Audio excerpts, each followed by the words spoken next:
let this be your public service announcement to stop studying only from the textbook. So many of us do it. I'm guilty of it over the years, but as you know, if you're working on this process, going through the NASM certification, trying to retain what you're reading from the textbook is a losing proposition. And in this video, if you give me just a couple minutes, I'm gonna tell you the 3 exact reasons why it fails so many people. If you guys haven't met me, my name's Coach Joe Drake. I'm the CEO and the co-founder of the Axiom Fitness Academy, and we've put well over 1,000 people directly through our program to go through and get certified through NASM, not to mention thousands of people like you out there in the internet who are using our resources and our videos. And so I'm gonna tell you guys, I know what NASM wants you to know, and I'm pretty in tune with how to teach the material, and I can hands down tell you that trying to study only from the textbook is a losing proposition. And honestly, at least for our students, it ends up being one of the 3rd or maybe 4th resources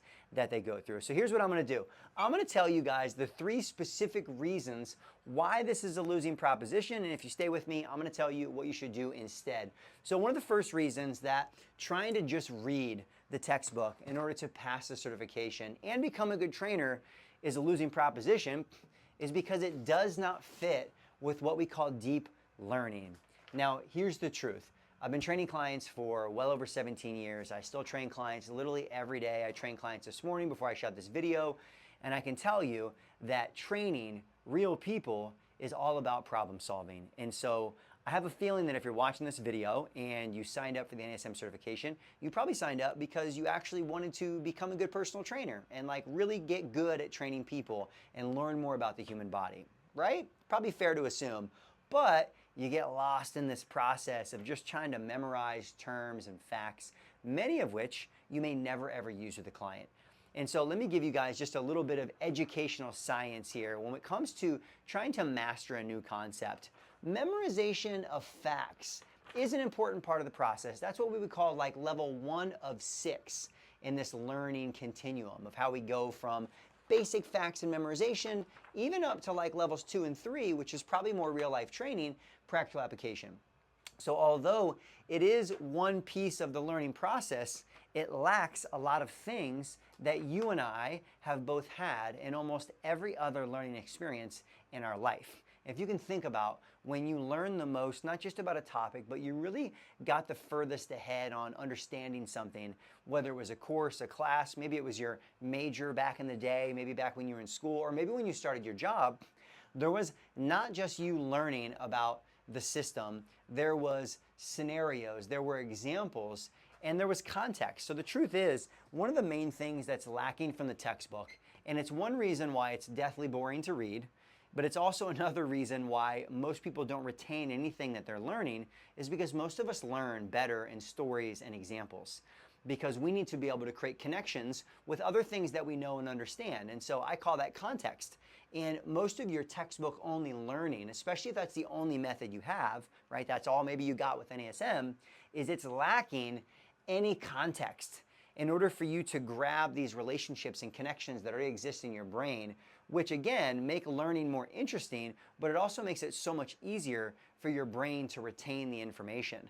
So unfortunately, just reading the textbook, without a doubt, and you can dive into educational research and science on this, it really doesn't lend itself to deep learning, even for some people who pass the certification. Whether or not they go on to become great trainers, yet to be debated. So without a doubt, the textbook alone does not help when it comes to learning these concepts deeper.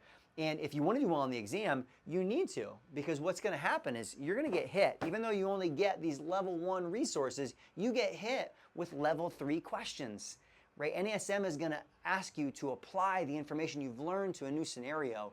And if you've only been reading the textbook, you've never had a chance to do that. And so people who do that, those are the ones who are probably out there on the videos and on the forums that you've seen talking about how much harder the exam was than the materials, because they were never forced to apply. So failure in that process.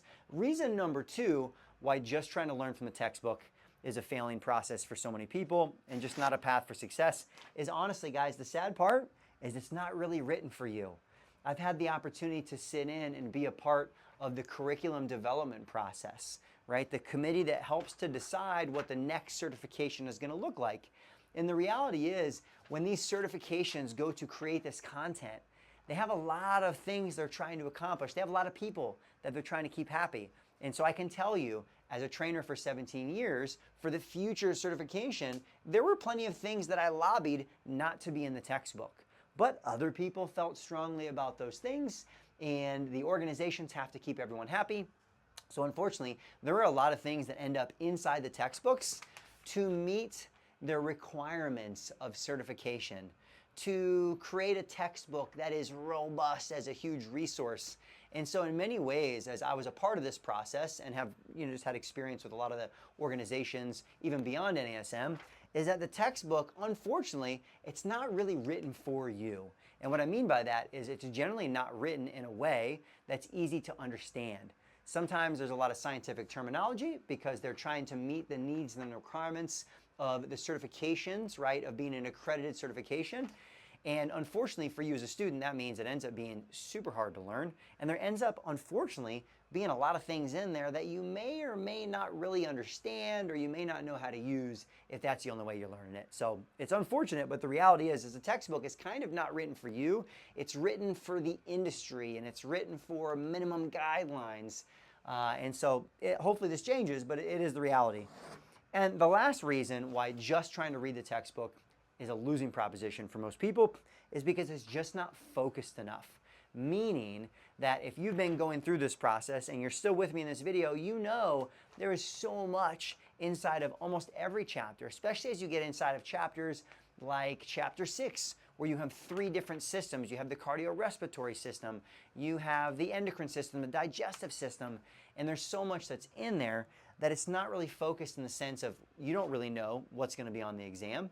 And as I mentioned already, the textbook's kind of written to give this big, broad scope of all the things that the industry feels that a personal trainer might need to know.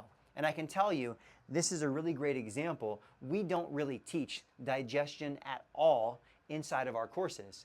Partially because I know when it comes to the certification, NASM doesn't really ask you and test you over that. That's the downside of the way some of these certs are written, is that there are things that end up in the textbook that even when they design the certification, they're not really going to test over that stuff. So there's just a lot of distraction in the process. And so wouldn't it be nice if you could narrow the focus and not only learn more about just the things you're going to be tested over, but also probably the things that are going to make you a good trainer? Because I would argue in my 17 years of working with clients, my knowledge of digestion has served me very little in regards to the broad scope of all the things you guys are learning. So if you are watching this video and you'd like a little bit more clarity on this process and maybe have a little bit more focus as you're going through and studying, I invite you to comment below this video if you don't already have access, so you can get access to our detailed study guide, where I myself have literally not only gone through the curriculum as someone who's been teaching this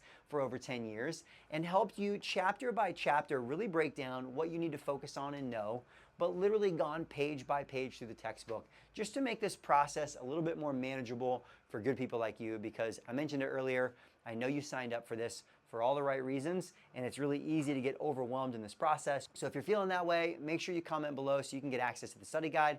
I'll see you on the other side.